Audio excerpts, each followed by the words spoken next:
Hello, ladies and gents. I don't know how this missed me, but this was few days ago. I guess it's still relevant. Iran is about to cut the world's internet, and the US military response. Watch out, Max Afterburner. What? You threaten my life. It's fine. You threaten my food storage. It's all fine. You threaten everything, but internet? Now shit got real. Where's the red button? This is next level thing, man. Yeah. So it's gonna be interesting. I don't know how this went under the radar because I didn't even see much of news about this. I guess like news trickles down so much every day. Sometimes it goes under the radar. I don't know. And in the latest news, I'm pretty sure nothing much happened apart from White House getting shot and Ivanka getting threats. Nothing much. It's normal, right? It's normal. It is normal things. Yeah. So yeah, let's do this one. It's May 19th, 2026, and the Strait of Hormuz. You already know about the oil, 20% of the world's seaborne crude, 1,000 tankers sitting in a traffic jam because Tehran decided geography was its best weapon. We've covered the fast attack boats, the F-18 drilling holes in Iranian rudders with a 20mm cannon. That is pretty epic, if I don't say so myself. The blockade and the ceasefire that is kind of on life support at this point. But while every camera in the world is pointed at the waterline, Iran just pointed at something underneath it that no one else is talking about. You won't see this covered anywhere else. There are cables on the Okay, so he knew that. All right. floor of the Strait of Hormuz. Fiber optic cables, 7 of them running between Asia, Europe, the Gulf states, and right now anywhere else. There are cables on the floor of the Okay. This is Americas, Africa. Strait of Hormuz. Fiber optic cables, 7 of them. So that's Strait of Hormuz, I'm gonna guess. And those are the fiber. You better not touch it, man. You better not touch it. What am I gonna do after? What am I gonna do without internet? Go outside? Talk to friends? What? Them running between Asia, Europe, the Gulf states, and right now the IRGC is looking at those cables the same way they looked at the shipping lanes in February, like a big piece of filet mignon, as leverage they didn't know that they had until now. IRGC-linked Tasnim news agency ran the numbers. Those cables carry more than $10 trillion in financial transactions every single day. Google, Microsoft, Meta, Amazon, all running traffic through Iranian adjacent seabeds. And just last week, why? You have always known this before the internet revolution, that Iran and IRGC might be a problem. That's where the sanctions come from. It's been there for multiple decades. Did you had no other option? Is that the only thing you could have done? Because that's a reality, man. Could have been like other areas is really deep. But then again, I'm pretty sure wires crosses through Pacific. Wires crosses through Atlantic. I don't know about Pacific. Wire crosses through Atlantic. And that is also deep. So you couldn't have find some other way to pass the wires. I don't know, from Africa to India and like kind of bypassing like Strait of Hormuz and all those places. I don't know, man. This is risky. What if they actually do that? That will be a problem. Week, military spokesperson Ibrahim Zolgahari on X said, quote, "We will impose fees on internet cables now." So now the mafia is going to put fees on internet cables, not just shipping. And that's not just an X post. This is a doctrine shift towards more of what Iran sees as their nuclear weapon: Strait of Hormuz, shipping, and now financial transactions. All right, America should say, let's talk about internet then. Who invented it? Who controls most of it? I guess I'm going to charge for internet now. Specific charge for Iran then. And Iran didn't even stop at saying they would take fees. State-linked media went further, suggesting that cable companies refusing to comply could face, quote, direct or indirect damage. What could that mean? Translation: pay up or go dark with all your financial transactions. And today we're going under the waves. We're going to cover the Gadir class midget sub that Iran still has, likely sitting on the bottom of the Strait of Hormuz. We're going to talk about what would go up against that, like the lamprey from Lockheed Martin. That's the autonomous undersea leech that latches onto submarines or ships and just waits. Also, DARPA. Would it though? Would it? Because I don't know. This might be the only instance they would actually use this. which is like you don't want to risk a submarine near Strait of Hormuz, because then again it probably should be fine, but why risk? So this is one of the instances where they would actually use this. I don't know. Wouldn't you use something like a LA class or something submarine against it? I don't know. Man array, we'll cover that as well, and we'll see how these different systems fit into the strategic calculus that makes cutting these cables possibly the most dangerous tool that Iran hasn't used yet, and how do we prevent them from doing that. And then about 3/4 of the way through the video, you guys have loved this section and you've asked me to keep bringing it back, and that is the global roundup. So stay for that. We'll cover the latest breaking news from around the globe that you need to know about 3/4 of the way through the video. So now let's go into the operational picture, because here's exactly what's changed in the last 18 hours and how what happens next in the seabed in the Persian Gulf could change this entire conflict. And then President Trump posted this on Truth Social. This is something you need to know. He said, "I have been asked by the Emir of Qatar, Tamim bin Hamad Al Thani, the Crown Prince of Saudi Arabia, Mohammed Al Saud, and the President of the United Arab Emirates, Mohammed Bin Salman, you missed that. I'm genuinely looking forward to how he gonna pronounce all this. Zayed Nahyan, to hold off on All right. the planned military That was good, man.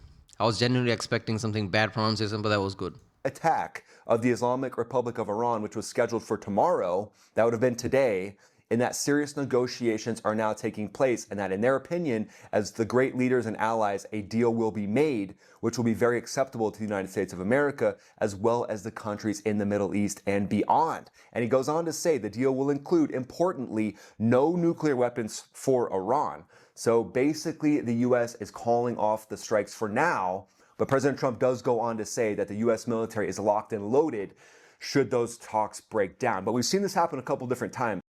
By the way, I joked about how nothing is much happening, but yeah, somebody shot, pro-Iranian shot at the White House recently.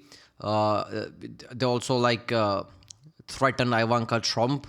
Literally, like there's a statement of like, yeah, if they're gonna infringe on our freedom, something like that in Iran, basically. If they're gonna do that, we're gonna do that similar to them by attacking Ivanka Trump or something. That was the statement, right? This is the point blank statement the guy made. So all that is happening. Trump literally called all these Arab nations and called a lot of security for emergency generals and everybody for emergency meeting, literally in last 24 hours. And then he's talking like, yeah, we're nearly talking, we're nearly reaching deal. You know what? Don't rush me. Again, this is Trump talk. For I'm just saying shit right now, so you don't know what I'm doing. If that's calm, why are you calling generals and all that? This makes me think there will be strikes very soon, right? Trump doesn't give out things like this, like, oh yeah, I'm ready. I just called generals. We're about to roll. He's not gonna do that. Yeah, we're nearly reaching a deal. Why are you rushing me while they're literally talking about bombing something in few hours? That's what Trump does. So you might hear something very soon, because this is a big deal, man. Usually just like, okay, is it a big deal or is it not? But this one is. You don't do all this if you're not planning to attack. Right, where we'll threaten the attacks and then the negotiations will happen and then Iran will tap us along. So this is a little different because we've got some other leaders involved, but kind of seems like a snowball's chance in hell that Iran will actually come to the table with something meaningful. So the U.S. military had some major strikes planned. So what could those be? Well, they could involve striking different locations right in and around the Strait of Hormuz, which likely would include striking the different bases of where these mini subs could be, or even where they could potentially be, because we know they have underground places where they hide Shahed drones, they hide these mini subs, and they hide ballistic missiles. So right now the blockade is in full effect, so likely it would be some adaptation of keeping the blockade in effect and then striking as many positions around the Strait of Hormuz as possible. And who knows, in the next few days, we could see that happening with these talks breaking down, because supposedly there's a 14-point memorandum of understanding that's being negotiated right now, and that might include a 30-day negotiating window on the Strait, nuclear limits, and sanctions relief. But the core sticking point, the thing that Iran doesn't want to talk about at all, nuclear weapons. And now they're calling their new nuclear weapons cargo ships, oil tankers in the Straits of Hormuz, keeping the deadlock, and now potentially even threatening to I don't want to talk one thing you want to do. Like, how's that going to work? Snip those undersea cables. And that threat on the undersea cables didn't come out of nowhere. This is the next step and the next calculus for the mob bosses in Tehran that are holding the world hostage with economic espionage on the Strait of Hormuz. Because again, it's an international waterway. Iran doesn't own the whole 21. You need to realize how big internet is, man, especially with the AI thing going on. You're like, AI. I'm with you, man. I'm with you. But that is where the world is going, especially America. Nvidia has a bigger worth than GDP of Germany, right? It's 5 trillion plus because of this, not to mention everything else that's tied to AI. AI is useless without internet. So internet is a big deal, man. I'm surprised people haven't thought of this. Like, we're relying on internet point blank for everything, including transaction, money and everything. And this is one area where they can just snip. What are we going to do? Like, the world needs to come together, create some kind of like a big organization, if it's already not there, to talk about internet. So they can, create funds and change wiring from like risky areas, even if it's a big undertaking, because you have to kind of do that. 21 miles. You own 13 miles from your coastline, but Iran knows that if they put maximum pressure on stopping the flow of energy and stopping the flow of financial transactions, that might actually get them to stay in power and keep the regime intact. But keep in mind, we've got massive companies now potentially being affected. Google, Meta, Microsoft, Amazon. And when some of these big companies want something to get done, sometimes we see things happen incredibly fast because of how... That's basically world's major economy. Maybe that's a stretch, but it's really not. These companies are kind of important.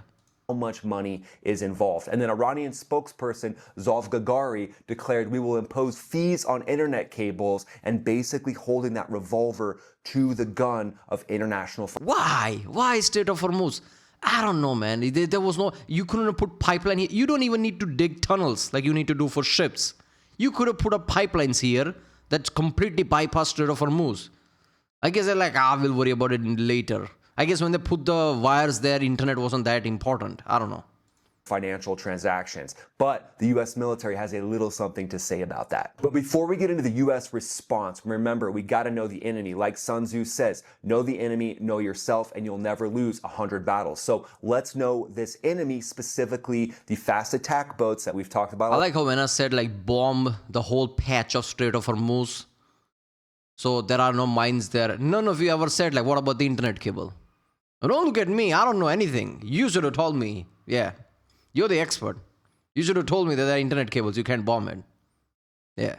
A lot, but now enter the Gadir class midget submarine. That's the weapon that nobody's briefed you on and nobody is talking about, and it's the one that would likely go in and cut these cables. The Gadir class is a diesel electric midget submarine, 95 feet long, 2.75 meters of beam, displaces 117 tons when it's surfaced, 125 submerged. It's only got a crew of 7, and here's the kicker. It was developed from North Korean Yano class designs. So in a fighter jet, you don't wait until the radar warning light comes on to know what threats are trying to I thought it was going to be something like a Soviet Union or Russian design. All right, North Korea, fine. Shoot you down. You know to prepare for it before the threat shows up. Same principle applies to your savings. I mean, look at what we've uncovered on this channel. Right. Iran mining the Strait of Hormuz. Markets swinging on a... Hey, well, go to recent video page link from that. Support this channel.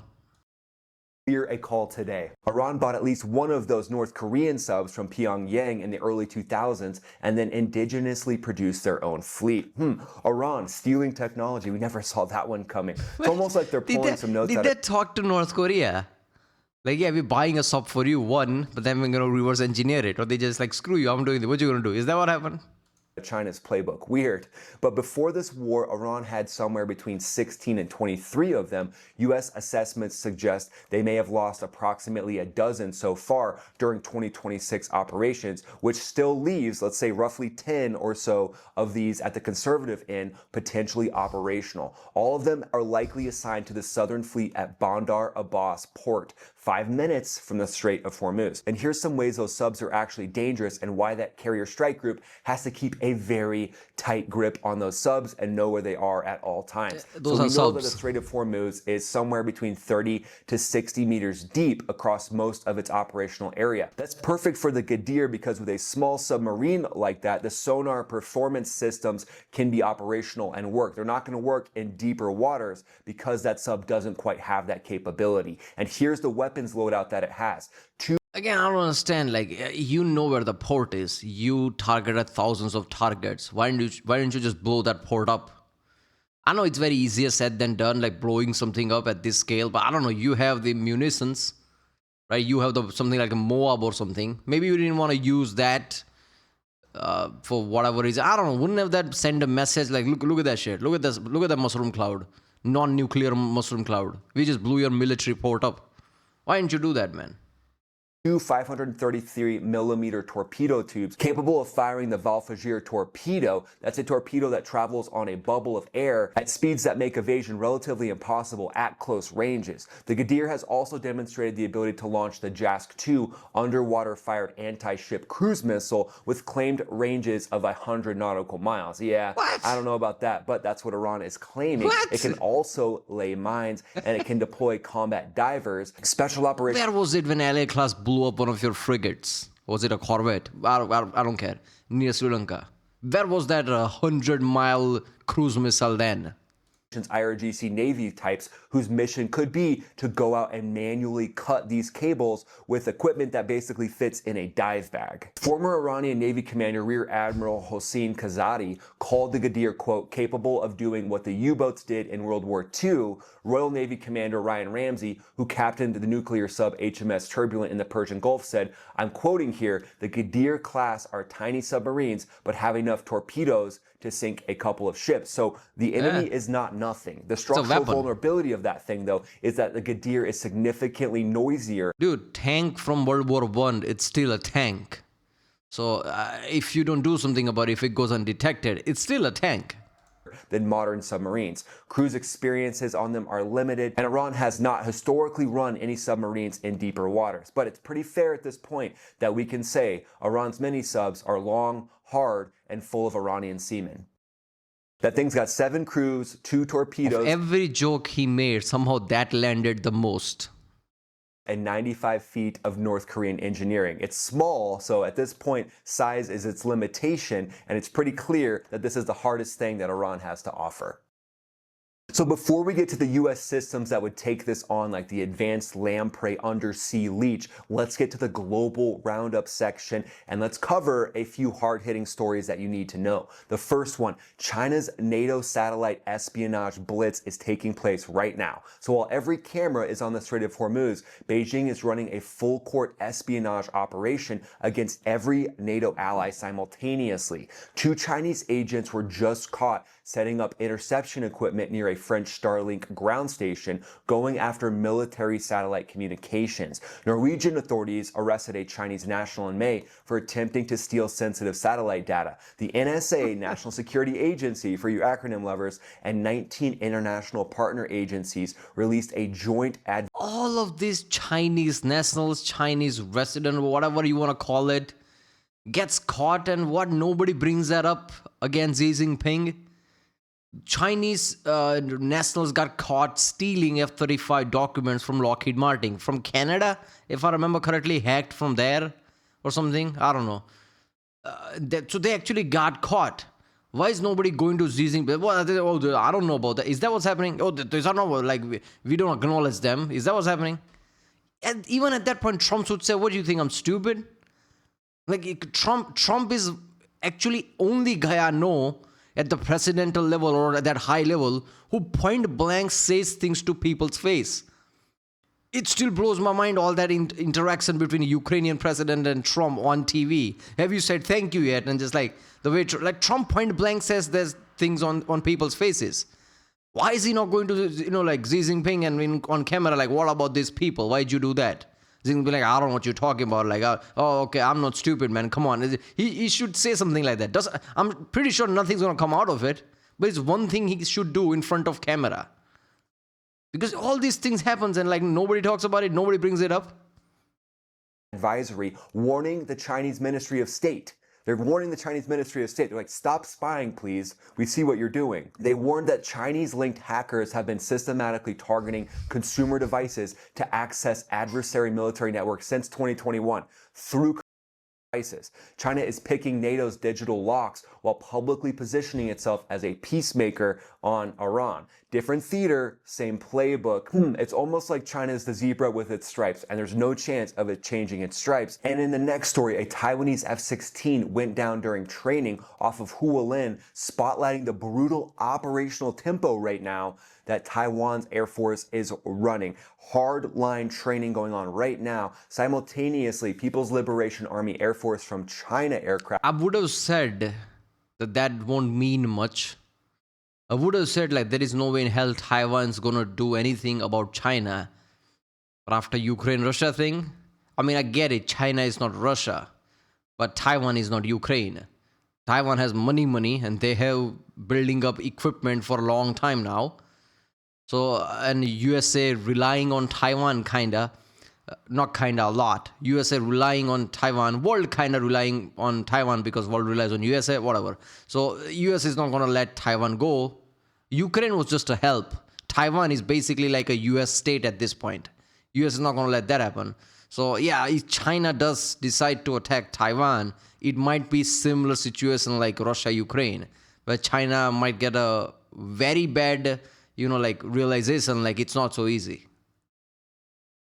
Went into the Taiwan ADIZ, that's the protected airspace around Taiwan itself. But also we've seen a malfunction of a drone swarm run by the People's Liberation Army Air Force recently, so showing some potential problems and fractures within the Chinese military itself. But China is going to continuously test Taiwan's resolve, and as we saw at that Xi-Trump summit, Taiwan is the #1 focus for China at this point. So now that we know the global roundup, let's step back into the targeting chain of what would go down if the U.S. Yeah, China's problem is that, look, I always, I give praise to China where it matters all the time.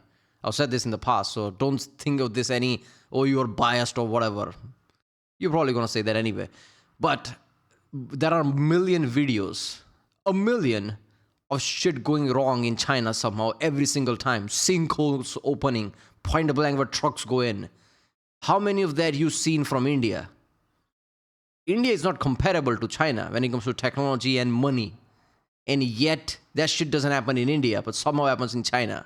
What's the problem? Speed. They're growing at such a rate that is not, realistic. And that will same thing will happen in military. Their military also grew at a rate that they're saying that we are equal to USA now. Our Navy number is bigger than USA. All right, that's commendable, but how did you do that fast? There's a reason why there's going to be a problem. So they might get a really bad realization if they go to war with Taiwan, where their cracks are, and the cracks will open. Military decided to target these mini subs. So the US military is exceptional at things it can see, things it can target, and things it can blow up. So defending the seabed infrastructure from midget submarines operating in acoustically cluttered shallow water is a harder problem, but the tools do exist. Some of them have been unveiled literally just over the last few months, but let's talk about layer 1. That's the P-8 Poseidon maritime patrol aircraft. Modified Boeing 737 turned into a flying sensor array with sonobuoys, magnetic anomaly detection, surface radars, SIGINT, and they've also got the ability to... I like how it's named Poseidon, like God of the Seas, because it kind of is. Anything in the sea, it will be detected by this. Nothing's more powerful than this. Even India's like, yeah, give me that. And the US is like, yeah, sure, we'll give you that. Because of China, I'm guessing. Drop weapons as well. They've got upgraded acoustic processing, which is perfect for targeting these mini subs. This thing was basically built to target these North Korean / Iranian mini subs. And we've already seen that these P-8 Poseidons have been doing operations around Bandar Abbas and Qashem Island, tracking every subsurface contact, building the acoustic picture. And then enter layer 2, MH-60R Seahawks operating off Arleigh Burke-class destroyers and the carrier air wings. The Romeo variant carries dipping sonar and air-launched Mark 54 torpedoes, the worst nightmare of these mini subs. So team up the P-8 with the MH-60 and you've got a real target. Yeah, I think this is mostly for a sensor arm of the aircraft carrier, right? Because say if aircraft carrier becomes operational, like, yeah, threat is high. What should we do? I think Seahawks suddenly, like, they deploy Seahawks around the carrier and dip these things for a long time to constantly monitor underground water, right? So because aircraft carrier doesn't have that sonar sensor, like how are you going to have that something like dragging on? So you have Seahawks for that. So this Seahawk is kind of like instrumental. Poseidon is like powerhouse, but like Seahawk is like long-term instrumental thing. It's an arm of the, like entire carrier group. How are you going to otherwise check it? I mean, obviously there's going to be some like a Virginia class or something alongside the carriers, but still you're going to need that chain for these actual mini subs. But it gets better. Layer 3, and this is next generation. This is when you bring in the Lockheed Martin Lamprey underwater unmanned vehicle. Unveiled in February of 2026, 6 weeks before this war started, the Lamprey is an extra large uncrewed undersea vehicle, and Max wants this to work so bad. Like, he's probably waiting for a news to hit, like we use Lamprey. He's probably going to make an entire video about it. Exposes those different midget subs from a large distance away. No large propeller, tapered hull with soft vectored thrust. It's acoustically designed to disappear in shallow waters, just like the Persian Gulf. This thing could latch onto one of these mini subs and then go back to where actually the sub base is, where they're hiding them, potentially underground bases built into the seabed as well, and then passing that information to F-35s. F-35s could roll in with JDAMs, Joint Direct Attack Munitions, or F-15Es, dropping those 5,000-pound bunker buster bombs. So as you can see, this entire targeting chain, it starts with the P-8 Poseidon, and then it makes its way to the advanced technology, also the underwater unmanned vehicle, which is called the Manta Ray. This thing is great at ISR, intelligence, surveillance, and yeah, I don't think any of this is going to happen. I don't think they're going to use Lamprey and all this. But imagine if they did. I think you should do it, man. Why do you have technology if you're not going to use it? Like, this is the time. If you have to go for round 2, I think this is the time to bring in all the guns you have, right? Because you need to overwhelm, and this is a way to like bring overwhelming force. So yeah, Max is probably hoping for that. Imagine if this actually happens. Reconnaissance. So in my opinion, creating that little metal net underneath the ocean to detect and deter exactly what these mini subs are doing is next level 4D chess. And that brings us to the 4D chess strategic analysis section. So we talked about the different layers to defend against the Iranian mini subs, but Iran's focus here, layer 1 for them is revenue. They're trying to get as much revenue as they can while this naval blockade is happening. However, if we bring in this advanced technology, you put Iran in a position where now they're not getting that $500 million a day, and that's going to make the mafia mid-level bosses in Iran specifically, who aren't protected from drains on the economy like this, incredibly nervous. And what they do then might actually make the IRGC even more hardline as different factions fight to get power in Iran. So again, this undersea threat to sever the sea cables is the next level and next level threat that the IRGC is going to focus on. Again, we're seeing them get more hardline. They're getting less able to negotiate. So what do you think happens? Do you think someone actually comes to the table? Or do you think the US will have to unleash this entire targeting chain? I don't know. Maybe I'm wrong, but this has been my position for past multiple days, week. I don't know. Yeah, I think there's going to be second round. The way things are going, no way it's not. Especially after like Iran-backed people is shooting directly at White House, threatening Ivanka Trump. Really, this is not going to slow. This doesn't look like something slowing down. This is not a normal thing, people. Before Trump presidency, remember when did like people shot at White Houses? A shot at Trump. How many times Trump had to like pushed away because somebody with a gun ran at him, right? Okay, some of them are very internal American things, but this is Iran thing, right? Iran-backed thing attacked White House and threatened Ivanka Trump. Ivanka? Yeah. Whatever. Yeah, Ivanka Trump. So, this is not a normal thing, people. So this doesn't feel like, something that is like going down. Going down means like somebody talks somewhat positive of USA from Iran. Like, oh, we had a good talk with President Trump. We are close to doing something. Nothing from Iran is coming at that level. Trump is still giving that generic answer like, oh, deal so close, deal close. This doesn't look like something that's close, man. Close looks different. If the deal was close, the talk would be very different from all sides. Even Pakistan would say, like, yeah, we are confident it's happening now. None of that is happening. So I don't know, man. Yeah, round 2 is probably coming. There you go, people. Internet is threatened, right? So yeah, round 2 is going to happen because of it. This is Iran is about to cut the world's internet and the US military respond. By Channel Max Afterburner. If you like my reason, subscribe and I'll see you next time.